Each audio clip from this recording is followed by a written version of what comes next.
Finance সেক্টরের একটা অন্যতম কোম্পানি হচ্ছে ইরেডা। ইরেডার হচ্ছে Q3 রেজাল্ট আউট হয়ে গেছে। Q3 রেজাল্টের পারফরমেন্স কী টাইপের দিয়েছে সেটাকে নিয়ে অ্যানালিসিস করব। তার আগে আমরা কোম্পানিটার চার্ট প্যাটার্নটাকে নিয়ে অ্যানালিসিস করব, দেখব যে শেয়ার হোল্ডারদের কতটা রিটার্ন জেনারেট করেছে বা ওয়েলথ ক্রিয়েট করে দিয়েছে, সেটাকে নিয়ে আগে আমরা ফার্স্ট অ্যানালিসিস করব। আফটার দ্যাট হচ্ছে আমরা কোম্পানিটার হচ্ছে Q3 রেজাল্টের পারফরমেন্স কী টাইপের দিয়েছে সেটাকে নিয়ে অ্যানালিসিস করব। তো ইরেডা এই কোম্পানি হচ্ছে রিসেন্টলি আইপিওর মাধ্যমে কিন্তু লিস্টেড হয়েছে। তো ডিসেম্বর মাসে কিন্তু এই কোম্পানিটা লিস্টেড হয়েছে। তো সেই কারণে কিন্তু বেশি দিনের আমরা চার্ট প্যাটার্ন আমরা পাবো না। এবং এই কোম্পানিটা হচ্ছে রিনিউয়েবল এনার্জি সেক্টরে কিন্তু বিশেষ করে হচ্ছে ফাইন্যান্স প্রোভাইড করাই কিন্তু এই কোম্পানিটার হচ্ছে মূল কাজ। তো কোম্পানিটা এখন ট্রেড করছে 148 টাকা 85 পয়সায় এখন ট্রেড করছে। আমরা যদি চলে যাই কোম্পানিটার মার্কেট ক্যাপিটালাইজ, তাহলে মার্কেট ক্যাপিটালাইজ হচ্ছে 40,000 কোটি টাকার মার্কেট ক্যাপিটালাইজ। অর্থাৎ এই কোম্পানিটাকে আমরা মিড ক্যাপ টাইপের কোম্পানি হিসাবে কিন্তু কনসিডার করতেই পারি। তো কোম্পানিটার একদিনের পারফরমেন্স হচ্ছে 21%-এর মতন পজিটিভ রিটার্ন জেনারেট করেছে একদিনে। 5 দিনের পারফরমেন্স করেছে 31%-এর মতন পজিটিভ রিটার্ন জেনারেট করেছে 5 দিনে। আমরা যদি চলে যাই এক মাসে, তো এক মাসে হচ্ছে 35%-এর মতন পজিটিভ রিটার্ন জেনারেট করেছে এক মাসে। এইবারে আমরা ডিরেক্টলি ম্যাক্সিমাম চার্ট প্যাটার্নে চলে যাব। তো ন্যাচারাল ব্যাপার আমরা জানি যে স্টক মার্কেট থেকে শর্ট টার্মে সেভাবে ওয়েলথ ক্রিয়েট হয় না। স্টক মার্কেট থেকে যত লং খেলা হবে স্টক মার্কেটে তত হচ্ছে ওয়েলথ ক্রিয়েট হয়। বাট এই কোম্পানিটাকে কিন্তু বেশি দিনের আমরা ডেটা পাবো না, এবং আমরা ডেটাটা পাচ্ছি কত দিনে। কোম্পানিটা লিস্টেড হচ্ছে 2023-তে, তার মানে হচ্ছে ডিসেম্বর মাসটা পুরো গেল, জানুয়ারি মাস কমপ্লিট হয়ে। তো অ্যাপ্রক্স বলতে পারেন যে 1.5 মাসের কিন্তু বেশি হয়েছে। তো 2 মাস কিন্তু এখনও কিন্তু কমপ্লিট হয়নি। তো অ্যাপ্রক্স আমরা 1.5 থেকে 2 মাসের চার্ট প্যাটার্ন হিসাবে কনসিডার করতে পারি। তো ম্যাক্সিমাম চার্ট প্যাটার্নটাকে এখনও অবধি আমরা ডিসেন্ট হিসাবে কনসিডার করতে পারছি না। তার কারণটা কি, বেশি দিনের ডেটা হিস্ট্রি অ্যাভেলেবেল নয়, শুধুমাত্র 1.5 থেকে 2 মাসের ডেটা হিস্ট্রি অ্যাভেলেবেল। তো এইটুখানি বলতে পারি 1.5 থেকে 2 মাসের ডেটা অনুযায়ী যে 1.5 থেকে 2 মাসের পারফরমেন্সও কিন্তু সেই হিসাবে কিন্তু একটা ভালো পারফরমেন্স করেছে। আমরা এইটুখানি বলতে পারি যে 137%-এর মতন পজিটিভ রিটার্ন জেনারেট করেছে। তো 100% মানে ইনভেস্টমেন্ট ডবল। তো ইনভেস্টমেন্টকে কিন্তু ডবলের অনেকটাই বেশি করে দিয়েছে যে 1.5 থেকে 2 মাসের চার্ট প্যাটার্ন হিসাবে। তো সেই হিসাবে একটা ভালো পারফরমেন্স করেছে, আমরা এইটুখানি বলতে পারি। এটা একটা ফিউচার ওরিয়েন্টেড স্টক হিসাবেও কিন্তু আমরা কনসিডার করতে পারি। তো এই Q3 রেজাল্টটাই কিন্তু লিস্টেড হওয়ার পরে কিন্তু ফার্স্ট হচ্ছে রেজাল্ট যেটা আউট করেছে সেটা হচ্ছে Q3 রেজাল্ট। এটাই হচ্ছে আমরা বলতে পারি যে কোম্পানিটা লিস্টেড হওয়ার পরে কিন্তু ফার্স্ট রেজাল্ট আউট যেটা করেছে সেটাই হচ্ছে এই Q3 রেজাল্ট। তাহলে ক্লিয়ার ব্যাপারটা। তো এইবারে আমাদের দেখার বিষয় কোম্পানিটার Q3 রেজাল্টের পারফরমেন্স কী টাইপের দিয়েছে। তাহলে আমরা চলে যাচ্ছি কোম্পানিটার Q3 রেজাল্ট। আমরা চলে আসলাম কোম্পানিটার হচ্ছে Q3 রেজাল্টে। আগে আমরা ফার্স্ট আমরা দেখে নেব যে সিকোয়েন্সগুলো ঠিকঠাকভাবে সাজানো রয়েছে নাকি। এটাকে আগে আমরা ফার্স্ট দেখে নেব।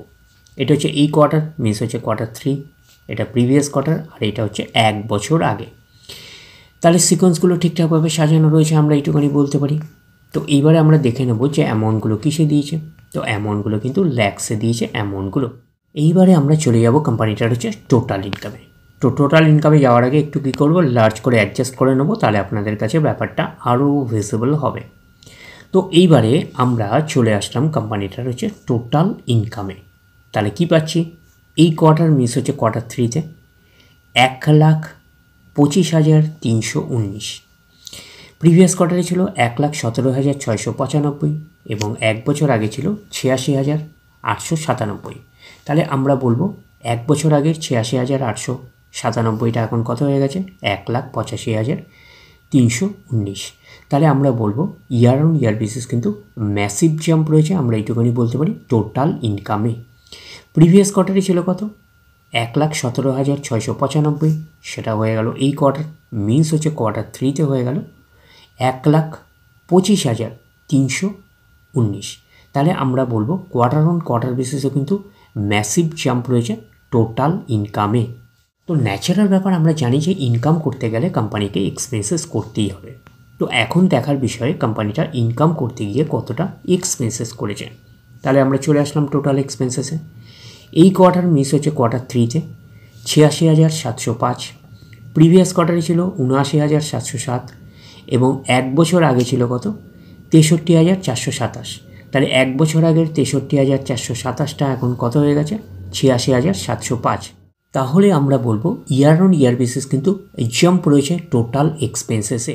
প্রিভিয়াস কোয়ার্টারে ছিল কত 79,706, সেটা হয়ে গেল এই কোয়ার্টার মিস হচ্ছে কোয়ার্টার থ্রিতে হয়ে গেল 86,705। তাহলে আমরা বলবো কোয়ার্টার অন কোয়ার্টার বেসিসও কিন্তু জাম্প রয়েছে টোটাল এক্সপেন্সেসে। তো এইবারে আমরা বের করব কি, এইবারে আমরা বের করব হচ্ছে অপারেটিং প্রফিট। কি করে বের করব অপারেটিং প্রফিট? টোটাল ইনকাম থেকে টোটাল এক্সপেন্সেস বাদ দেবো, বাদ দিলে যেটা পড়ে থাকবে সেটা হচ্ছে অপারেটিং প্রফিট। টোটাল ইনকামও পেয়ে গেছি, টোটাল এক্সপেন্সেসও পেয়ে গেছি, টোটাল ইনকাম থেকে টোটাল এক্সপেন্সেস বাদ দিলে পড়ে থাকছে অপারেটিং প্রফিট। তো আমরা কোথায় পাচ্ছি অপারেটিং প্রফিট? তো এখানে দেখতেই পাচ্ছেন লেখা আছে যে profit before exceptional item and tax, এটাকেই আমরা অপারেটিং প্রফিট বলতে পারি। তাহলে পাচ্ছি এই কোয়ার্টার মিস হচ্ছে কোয়ার্টার থ্রিতে 38,613, প্রিভিয়াস কোয়ার্টারে ছিল 37,989 এবং এক বছর আগে ছিল 23,470। তাহলে এক বছর আগে 23,470টা এখন কত হয়ে গেছে 38,613।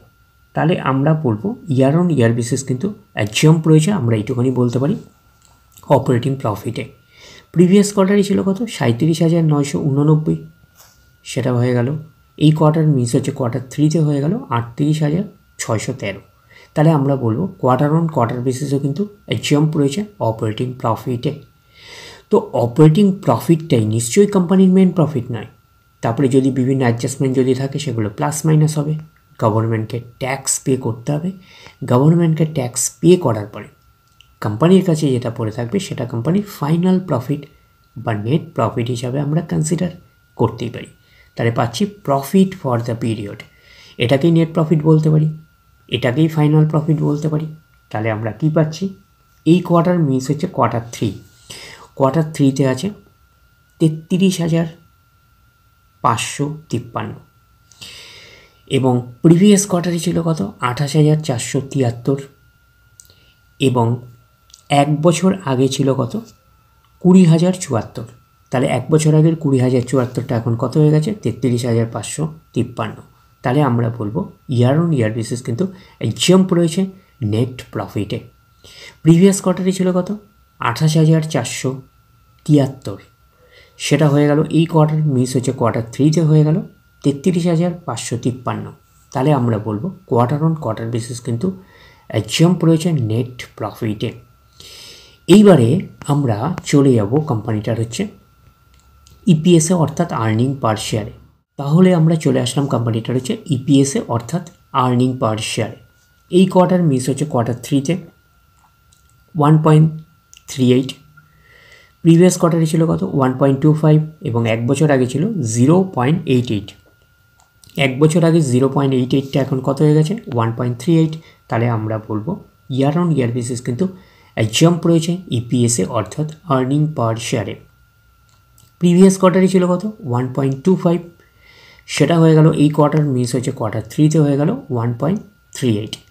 তাহলে আমরা বলবো কোয়ার্টার অন কোয়ার্টার বেসিসও কিন্তু জাম্প রয়েছে ইপিএসে অর্থাৎ আর্নিং পার শেয়ারে। তো ন্যাচারাল ব্যাপার, আমরা জানি যে নেট প্রফিটের রিফ্লেকশানটা ইপিএসে পাই, তো নেট প্রফিটের রিফ্লেকশানটা আমরা ইপিএসে পেয়েছি। তো ওভারঅল আমরা একটা কনক্লুশনে আসলাম যে ইরেডার হচ্ছে কোয়ার্টার থ্রি রেজাল্ট, এটা হচ্ছে ফার্স্ট এরা অ্যানাউন্স করেছে বা ডিক্লেয়ার করেছে রেজাল্ট, আমরা এইটুকুনি বলতে পারি লিস্টেড হওয়ার পরে। তো সেই হিসাবে আমরা বলবো কোম্পানিটা একটা আউটস্ট্যান্ডিং টাইপের একটা পারফরমেন্স করেছে, আমরা কিন্তু এইটুখানি বলতেই পারি। তাহলে ওভারঅল ভিউটা আপনাদের কাছে ক্লিয়ার। তাহলে এই অবধি, নেক্সট ভিডিওতে আবার আপনাদের সাথে আমার দেখা হচ্ছে। ধন্যবাদ।